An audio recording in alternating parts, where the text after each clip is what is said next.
Magandang araw po sa inyong lahat mga ka-confess.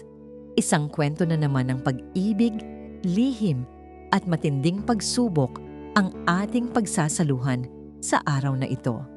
Sa mundong digital, napakadali na nating makakonekta sa kahit na sinong tao, kahit pa ang estrangherong nasa kabilang dulo ng bansa. Ngunit minsan, ang isang simpleng click o pag-accept sa isang mensahe ang siyang tuluyang babago sa direksyon ng ating tahimik na buhay. Magdadala ng kakaibang ligaya, ngunit mag-iiwan din ng sugat na mahirap mapaghilom. Paalala lang po, ang lahat ng kwentong maririnig ninyo ay pawang katang-isip lamang at ginawa para magbigay aliw at aral. Anumang pagkakatulad sa tunay na tao o pangyayari ay hindi sinasadya. Simulan na natin ang kwento. Dear Ate J, itago mo na lamang ako sa pangalang Christine. Isang gabi habang ako ay nagpapahinga sa aming bahay sa San Fernando, La Union. Nakatanggap ako ng notification sa aking social media account. Isang chat request ang bumungad sa akin mula sa isang lalaking nagngangalang Liam na ayon sa kanyang profile ay nakatira naman sa lungsod ng Iloilo. Hindi ako karaniwang namamansin ng mga hindi ko kakilala sa internet dahil na rin sa takot na baka ito ay isang uri ng panloloko o scam. Subalit ewan ko ba kung anong pumasok sa aking isip ng gabing iyon at napindot ko ang button upang tanggapin ang kanyang mensahe. Ang unang chat niya ay isang simpleng pagbati lamang at pagpuri sa aking profile picture na tila ba napakagalang naman tingnan. Sumagot ako ng tipid dahil nais ko lamang maging mabuti, ngunit nandoon pa rin ang aking pag-iingat bilang isang babae. Nagpakilala siya bilang isang engineer na kasalukuyang nakatalaga sa isang proyekto sa Visayas habang ako naman ay isang simpleng accountant sa isang pampublikong opisina. Akala ko ay matatapos ang usapan namin sa maikling gabi na iyon dahil magkaiba naman ang aming mga mundo at napakalayo ng aming mga kinaroroonan. Ngunit hindi doon nagtapos ang lahat dahil kinaumagahan ay nagpadala muli siya ng isang mensahe upang batiin ako ng magandang araw. Unti-unti ay naging regular ang aming komunikasyon hanggang sa naging bahagi na siya ng aking pang-araw-araw na gawain sa tuwing ako ay nagtatrabaho. Ikinukwento ko sa kanya ang aking mga stress sa opisina at ganoon din siya sa kanyang mga ginagawang gusali doon sa malalayong lugar. Ang aking matalik na kaibigang si Monica ang unang nakapansin sa aking madalas na pagngiti habang hawak ang aking cellphone habang kami ay kumakain ng tanghalian. Pinagsabihan ako ni Monica na mag-ingat sa mga lalaking nakikilala ko lang sa kung saan dahil mahirap na raw magtiwala sa panahon ngayon. Sinabi ko sa kanya na wala namang kaming masamang ginagawa at purong kwentuhan lamang ang namamagitan sa aming dalawa ni Liam sa chat. Isang gabi habang kausap ko siya ay biglang sumali sa usapan ang aking pinsan na si Nilo na noong oras na yon ay bumibisita sa amin. Tinawanan lang ako ni Nilo at sinabing, baka raw, nai-inlove na ako sa isang taong screen lang ang aking nakikita. Lumipas ang 3 buwan ng patuloy na pag-uusap at naramdaman ko na lamang na unti-unti nang nahuhulog ang aking loob sa kanya. Mas lalo pang naging malalim ang aming ugnayan nang magsimula na kaming magkausap sa pamamagitan ng voice calls at video calls tuwing gabi. Sa bawat pagtitig ko sa kanyang mga mata sa screen ay nararamdaman ko ang kakaibang init at tibok ng puso na matagal ko nang hindi nararanasan. Nakakalimutan ko ang distansya ng La Union at Iloilo dahil pakiramdam ko ay palagi ko siyang kasama sa bawat sandali ng aking buhay. Isang araw ay nagpasya si Liam na lumipad patungong Luzon upang personal akong makita at makasama kahit sa loob lamang ng isang maikling linggo. Labis ang aking kaba at pananabik nang sunduin ko siya sa airport kasama ang aking tito na si Oliver na siyang nagmaneho ng sasakyan. Nang magtagpo ang aming mga paningin sa totoong buhay ay parang huminto ang ikot ng mundo at doon ko napatunayan na totoo ang aking nararamdaman.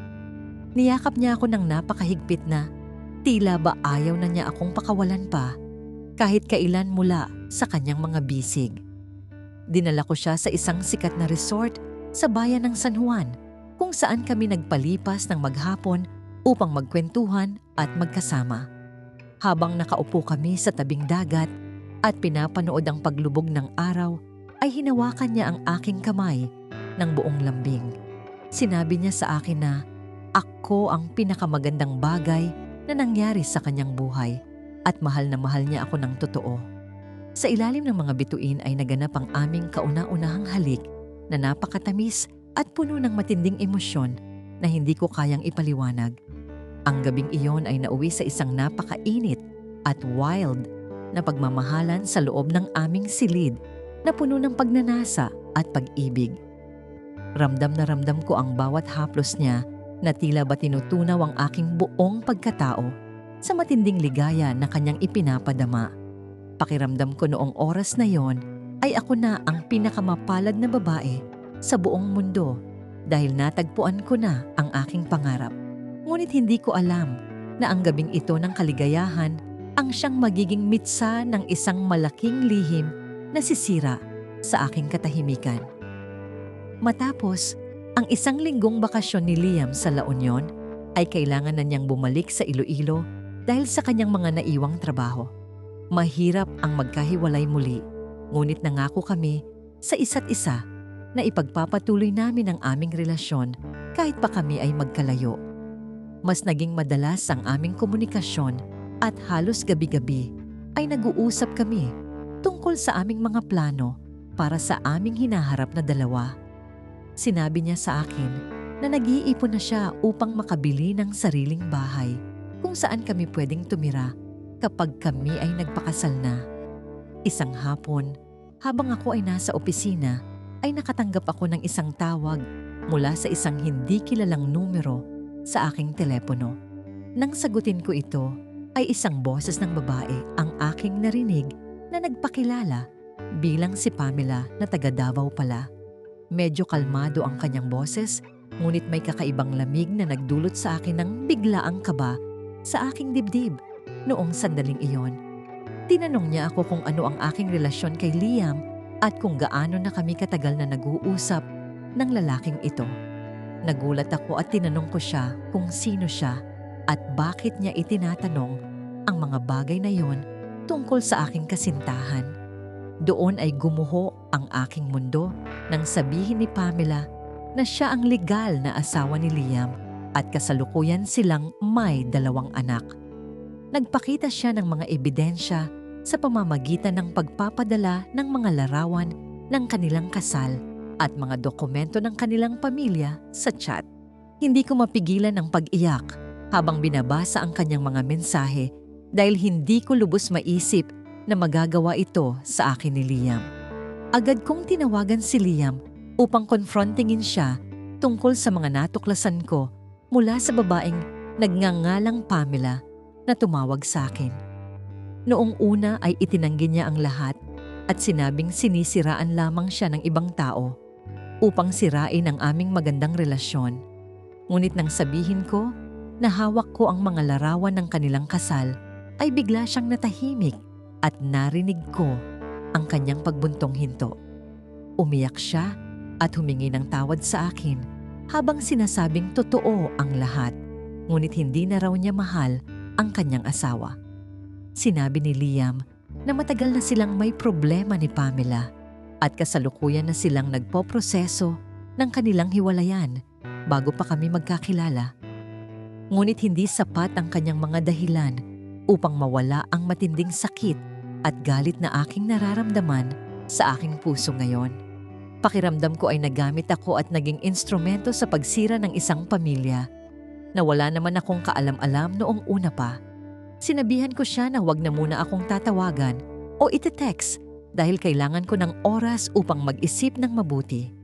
Ikinuwento ko ang lahat ng nangyari sa aking ina na si Aling Luisa na agad namang nagalit nang malaman ang panlulokong ginawa ni Liam. Sinabi sa akin ni Aling Luisa na iwan ko na ang lalaking yon dahil walang magandang maidudulot ang pakikipagrelasyon sa isang taong may asawa. Alam ko sa aking sarili na tama ang aking ina, ngunit napakahirap turuan ng puso na biglang kalimutan ang taong labis mong minahal. Gabi-gabi akong umiiyak sa aking silid habang inaalala ang mga matatamis na sandali na aming pinagsamahan sa San Juan. Pati ang aking kapatid na si Patrick ay napansin ang aking madalas na pagkulong sa kwarto at ang kawalan ko ng gana sa pagkain. Pinilit ako ni Patrick na lumabas ng bahay upang magpahangin at kalimutan muna ang mga problema na nagpapabigat sa aking kalooban ngayon. Pumunta kami sa isang mall upang mamili, ngunit kahit anong gawin ko, ay mukha pa rin ni Liam ang aking nakikita sa paligid. Ang sakit ng katotohanan ay patuloy na sumasariwa sa aking isipan at hindi ko alam kung paano magsisimula muli. Isang gabi ay biglang dumating sa aming bahay sa La Union si Liam nang walang pasabi at bakas sa kanyang mukha ang matinding pagod. Lumuhod siya sa harap ko at sa harap ng aking pamilya habang umiiyak at nagmamakaawa na huwag ko siyang iiwan dahil mamamatay raw siya. Kitang-kita ko ang katapatan sa kanyang mga mata, ngunit nandoon pa rin ang takot sa aking puso na baka mas lalo lang akong masaktan sa huli. Ang tagpong ito ay nagdulot ng malaking kaguluhan sa aming tahanan at sa aking sariling damdamin. Hindi pinayagan ng aking pamilya na manatili si Liam sa aming bahay, kaya naman napilitan siyang mag-arkila ng matutuluyan sa malapit na hotel.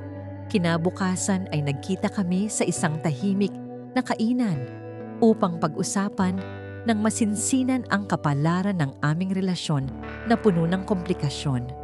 Sinabi niya sa akin na handa niyang iwan ang lahat sa Iloilo at lumipat na lamang dito sa Luzon upang magkasama kami habang buhay.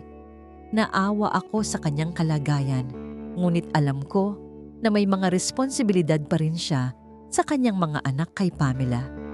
Habang kami ay nag-uusap, ay biglang dumating ang aking kaibigang si Monica na may kasamang isa pang kakilala namin na nagtatrabaho sa munisipyo. Sinabihan kami ni Monica na mag-isip ng makailang beses dahil ang kaso ng lalaking may asawa ay hindi biro sa ating batas sa Pilipinas. Maaari akong madamay sa legal na usapin kung ipagpapatuloy ko ang pakikipagrelasyon sa isang taong kasal pa rin sa ibang babae sa kasalukuyan. Ang mga salitang iyon ay nagsilbing gising sa akin mula sa isang panaginip na kay tamis ngunit mapanganib. Nagpasya akong tawagan muli si Pamela upang humingi ng paumanhin sa lahat ng nangyaring ito at upang linawin na wala akong intensyong manira ng pamilya.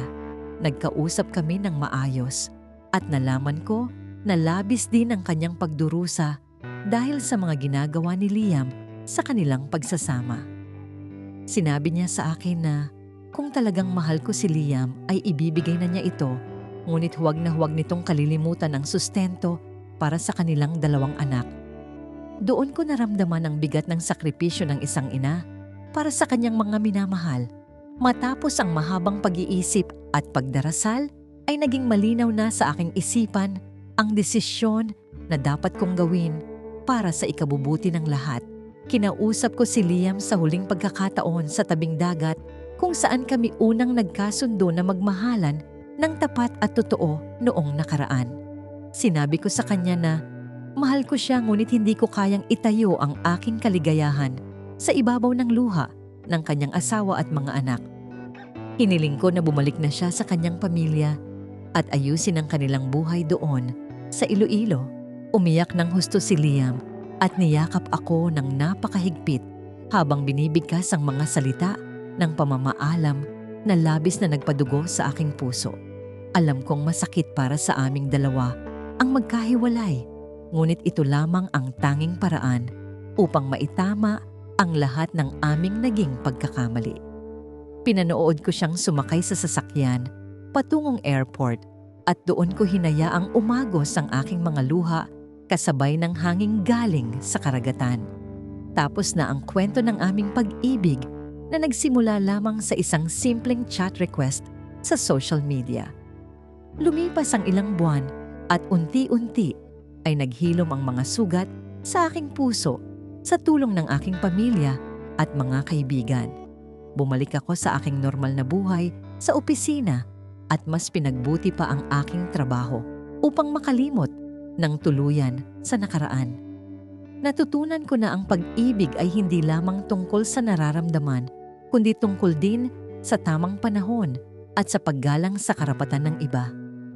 Hindi ko pinagsisihan na minahal ko si Liam, ngunit nagpapasalamat ako dahil binigyan ako ng lakas ng loob na pumili ng tama. Ngayon ay mas matalino na ako sa paggamit ng internet at hindi na basta-basta nagtitiwala sa mga mensaheng dumarating mula sa mga hindi kakilala.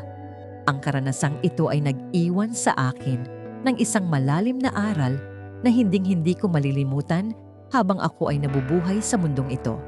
Minsan, ang isang simpleng click ay may kalakip na malaking responsibilidad na maaaring magpabago sa takbo ng iyong buong kapalaran at pagkatao. Masaya ako dahil kahit papaano ay naging tapat ako sa aking sarili at sa aking mga pinaniniwalaang prinsipyo. At yan ang kwento ni Christine, isang lihim na minsan ay mahirap itago, pero sa huli ay nagbigay ng aral at katotohanan sa kanyang puso. Mga ka-confess, dito na nagtatapos ang ating kwento. Maraming salamat sa inyong pakikinig at pagsama sa amin mula simula hanggang dulo. Sana ay may napulot kayong aral, inspirasyon o kahit konting saya sa ating ibinahaging kwento ngayon. Kung nagustuhan ninyo ang kwentong ito, huwag kalimutang i-like, i-share at higit sa lahat ay mag-subscribe dito sa aming YouTube channel na Tagalog Wild Confession para sa mas marami pang kwentong kapanapanabik, nakakakilig at minsan ay nakakagulat. At huwag din kalimutang i-follow ang aming Facebook page na Tagalog Wild Confession para lagi kayong updated sa mga bagong uploads at kwentuhan. Hanggang sa susunod nating kwentong Tagalog Wild Confession. Ingat kayo palagi, mga ka-confess.